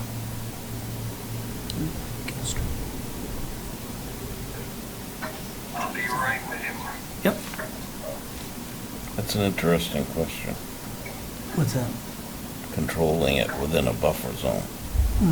We got tons of it. So, 21 Lincoln Street, we had a pre-construction Zoom meeting, which is usually handled face-to-face with the agent and everybody involved with the project.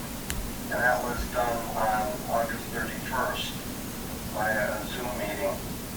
And in the process of going through all of the orders of conditions, which is what the purpose of that meeting is to allow me to tell them what all these conditions mean and have them have the opportunity to ask questions. And so we went through the whole thing, and later on, there was some discussion. One of the special conditions required invasive species plant management condition, and subsequent, but there was some questioning of that at the meeting by the engineering representative for the applicant. And later on, I received an email with some additional information, wondering if that was an accurate requirement, or was it by error, or there was some possible misunderstanding about the extent of invasive species that were needed to be investigated and controlled at the site. So I suggested that it go on the agenda, have a discussion, and today I went through 3 meetings that dealt with the special conditions for this project. And I will give you a synopsis of what I found. But before I do that, the question came up, does the invasive species management deal with all of the 50-foot buffers for all of the site, or just for the area that was going to be replicated and enhanced, that is shown on the plan, which were 2 small areas? And I had said during the meeting that I believed that the commission, knowing that this was an agricultural field, that there weren't any natural buffer zone plants there because they had been all cut down by the owner of the property not the applicant, but the owner of the property, before they sold it to the applicant. And that in order to prevent invasives from growing up in that 50-foot buffer, someone had to be responsible throughout the construction phase and afterwards to manage any invasive species that come in there and to encourage native buffer plants to take hold there and grow. So again, that was question is if that was accurate and had been discussed at the Conservation Commission meetings. So I went back to the February 2nd,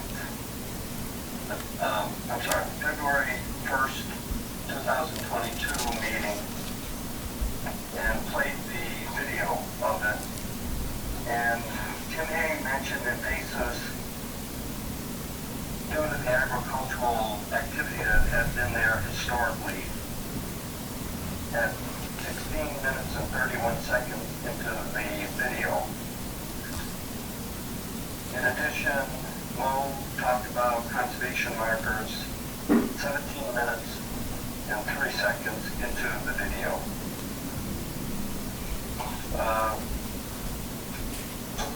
It also ended the discussion of that particular meeting at 20 minutes and 23 seconds into the meeting.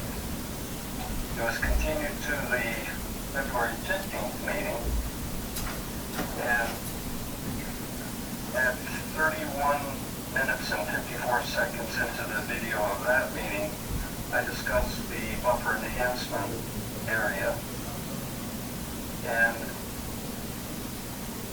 it ended at 45 minutes and 35 seconds into that video with nothing specific mentioned again about the invasives. And that meeting was continued to the 1st of March. And at 1 hour and 2 minutes into that video, I went over the order of conditions for all of the order of conditions for that project so that the commission could approve it. At 1 hour and 6 minutes and 32 seconds into that video, we discussed the invasive species. At 1 hour, 11 minutes and 54 seconds, we talked about wetland markers, and we ended the discussion for that particular applicant at 1 hour and 13 minutes and 46 seconds and voted the order of conditions as specified or as written.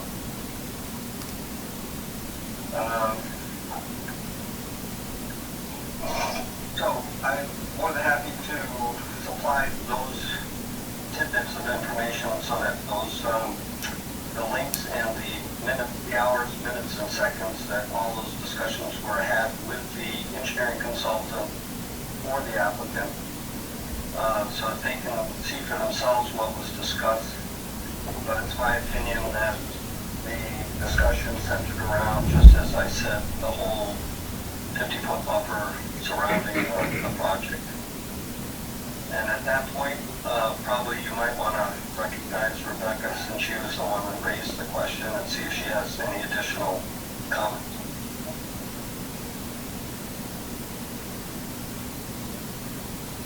That sounded very boring to have to watch all of this again and again and again. Did you have popcorn and a movie night? So to back up and try to fill the commission in, I wasn't at the meeting when you voted on the conditions.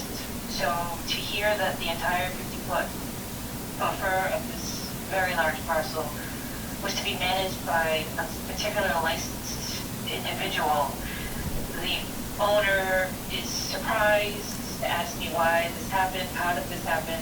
I was just trying to justify to him how this happened, that it's the whole 50 when I really thought it was just the buffer enhancement areas.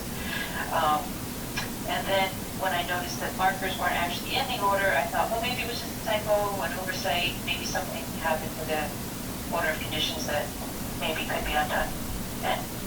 Undone? No.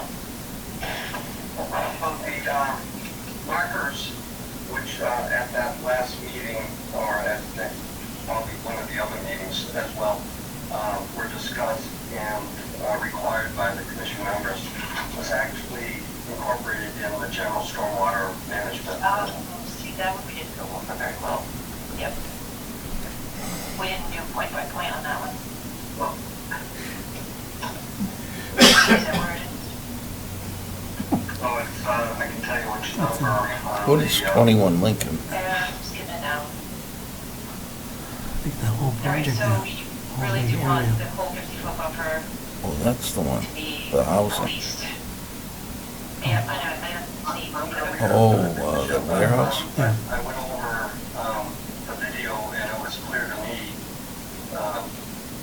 from the video and clear from my memory that the discussion at the February 1st meeting talked about. Second. Right, yeah. I remember the discussion invasive species 100%, but I just assumed. Sorry.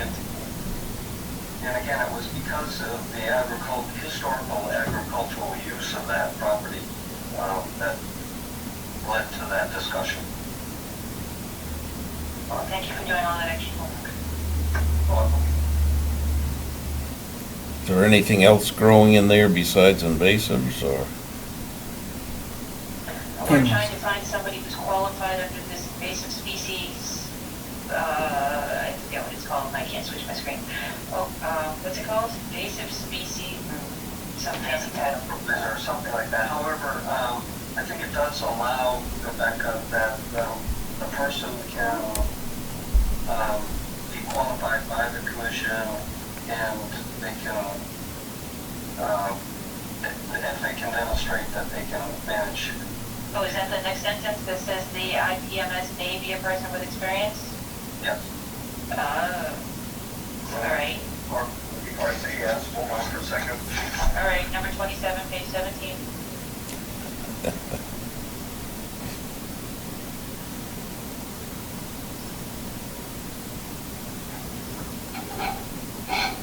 Yes, it does say that. The invasive plant management supervisor may be a person with experience as a wetland scientist and a demonstrated knowledge of invasive plant control. So you probably have to interview whomever, which is not under this invasive plant management certificate, correct? Is that how I would read that? Yes, like the erosion control specialists, there are. Because I was going to say your last line says the IPMS shall submit proof of a certificate, so it kind of.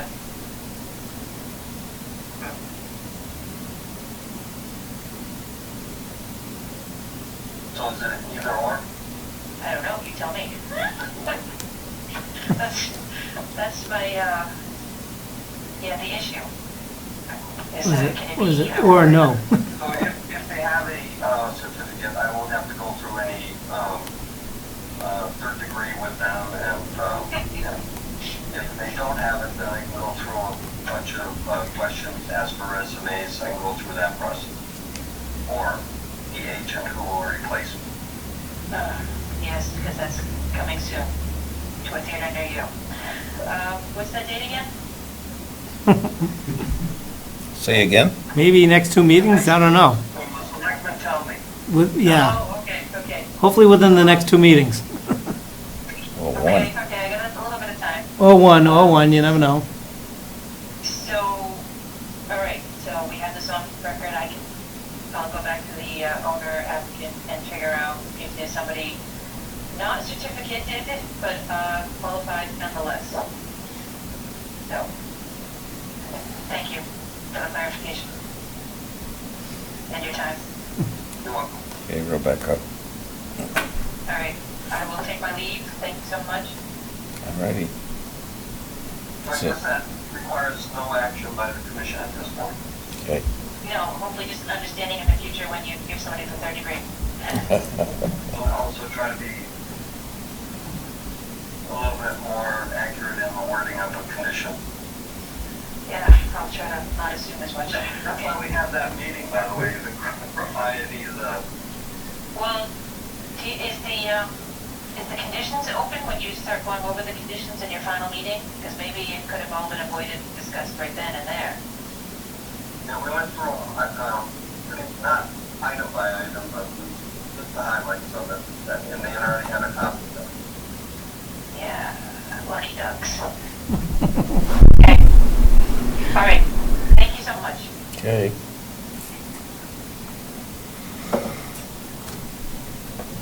All right, so there's nothing to worry about on this one then. All right, now. All right. The applicant's interior representative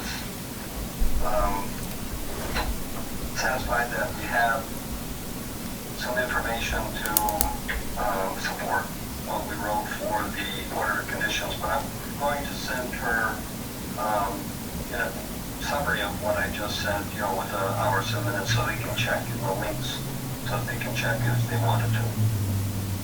How long is the 50-foot that we're talking about? Is it a It's a big one. big piece Probably like 21 acres of it. all the way? All around it. All right, so that's that for that one, so. Any documents to sign? We have to deal with that 35 again, so, Oh, yeah, that's right. I would recommend opening it up, Yep. so do you have the public hearing? No. No, I don't have that. Want me to read it for you? Yeah, you might as well. Okay, hold on.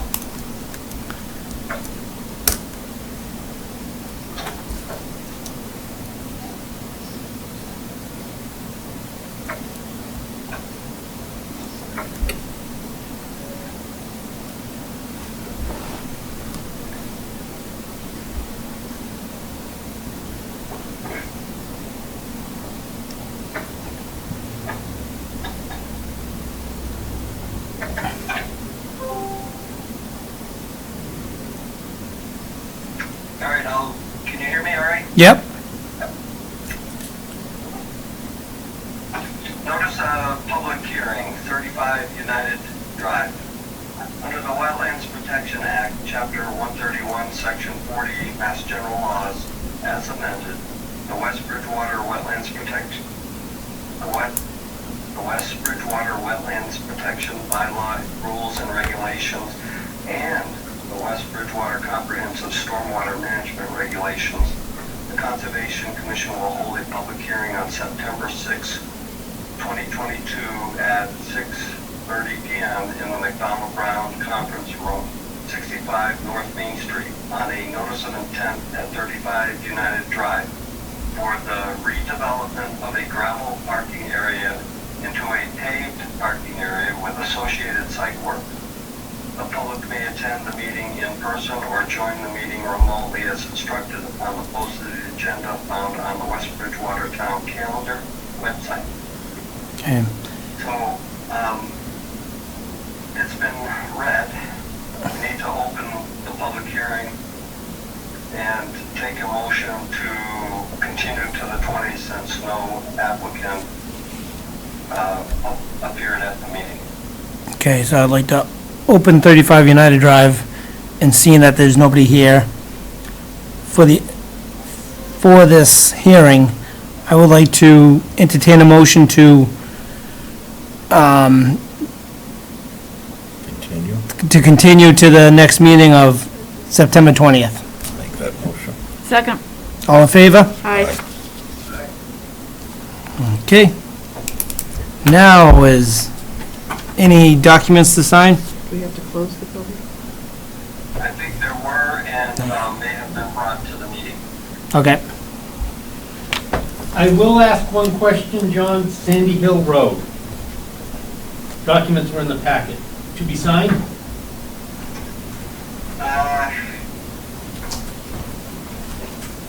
Yes, but we can't release it yet. Okay. So just these. So the commission voted to issue the order, but we still need to get the conservation easement recorded for that property. Okay. So once that's recorded, we can release the whole document. So yes, if you can if it's got the signature page, go ahead and have them sign. Who records that, John? Us?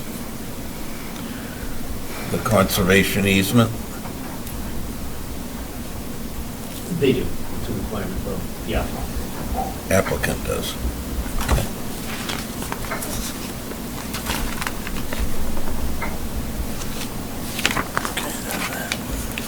Oops. That's separate, okay, that's separate.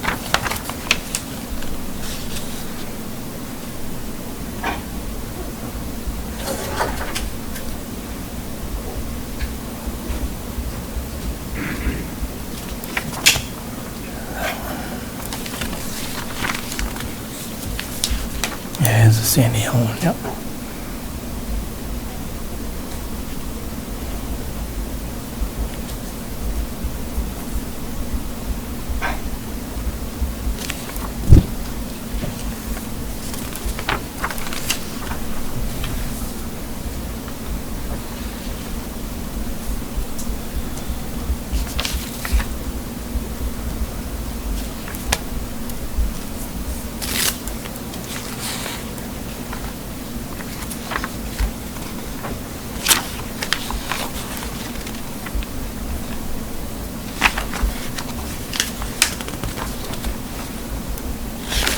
So where do we sign this one? Just next to our name?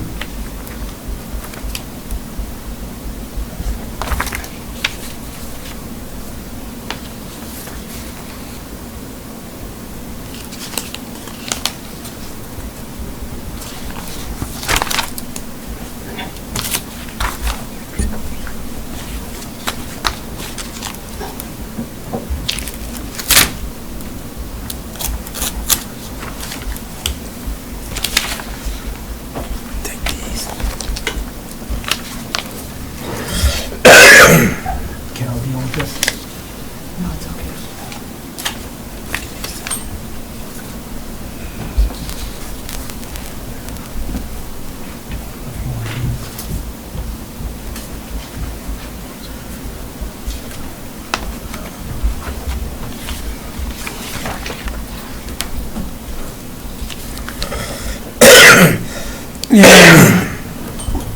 Is there any other business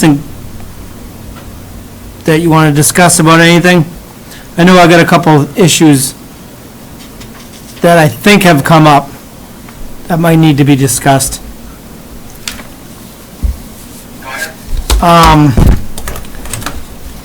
Vital Ave, up in West Bridgewater there, Vital Ave, down at the end of the street. I guess the piece of property was auctioned off.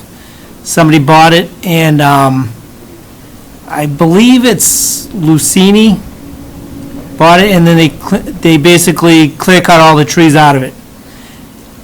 And they haven't had any, no erosion control or anything around the place. They didn't even, I don't think, they didn't even contact anybody. Somebody had complained about it. They heard some noises.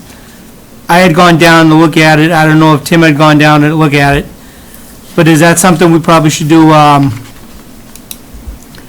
find out about, like, maybe an enforcement order?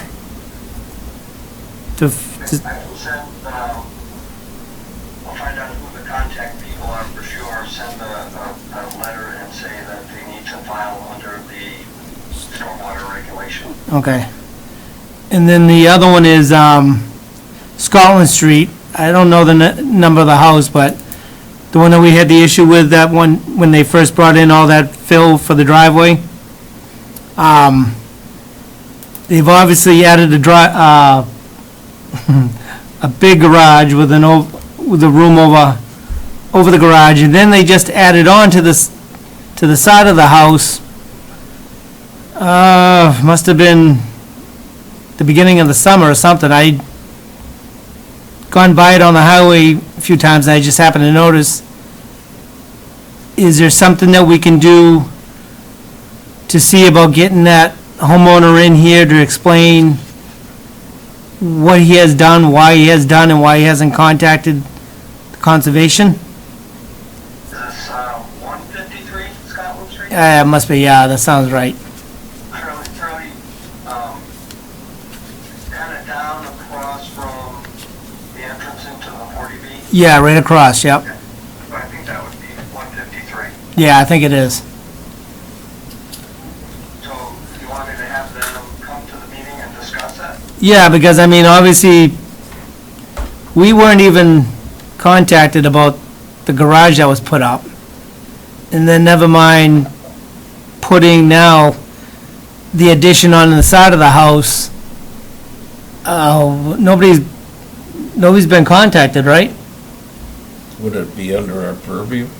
Yeah, because when he brought in all that fill, he had that lot wasn't designed for that size house, I'll for the general stormwater. the building permits that were signed off for the addition, the garages, et cetera. Like for the general stormwater? Because there's a lot of, that house is basically tripled in size. Yeah, so I think this came up at a discussion way back about segmenting, where, if you're going to do a two-car garage, it may not require a stormwater permit, but then you put in an addition, and that's probably below the stormwater threshold, and then you put a driver's porch or whatever. I mean, if they keep Which he has.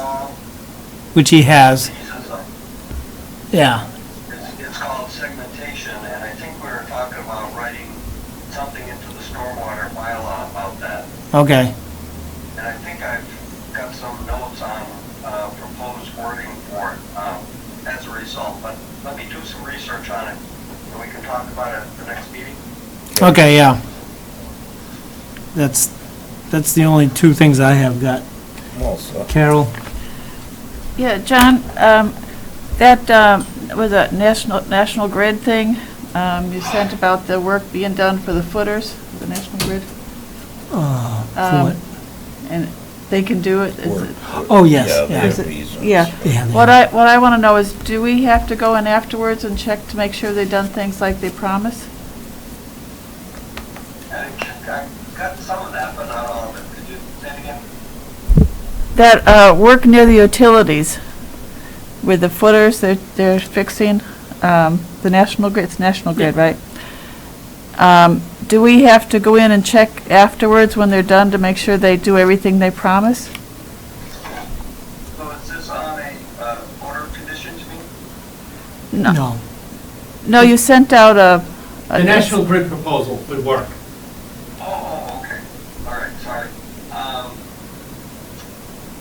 So, no, they are allowed that exemption under the Wetlands Protection Act and also through the town's bylaw. And so they are certifying that they're doing their work according to the best management practices. And so we don't have to check them. We don't have to approve them.